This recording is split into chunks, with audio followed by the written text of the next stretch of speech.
1920 թվականին 19-ամյա Ալեքը ընդամենը մի քանի տասնյակ դոլար դրամով դրվում է բանակցության ճանապարհը դեպի ԱՄՆ։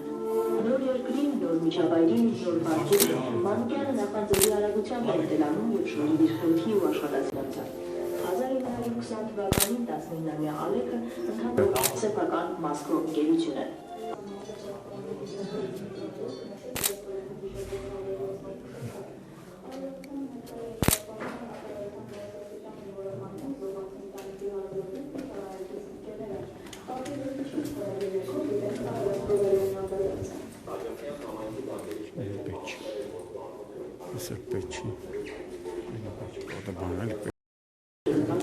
Ինչ տարիքան անհրաժեշտ էր հայապահպանության համար մղվող պայքարում։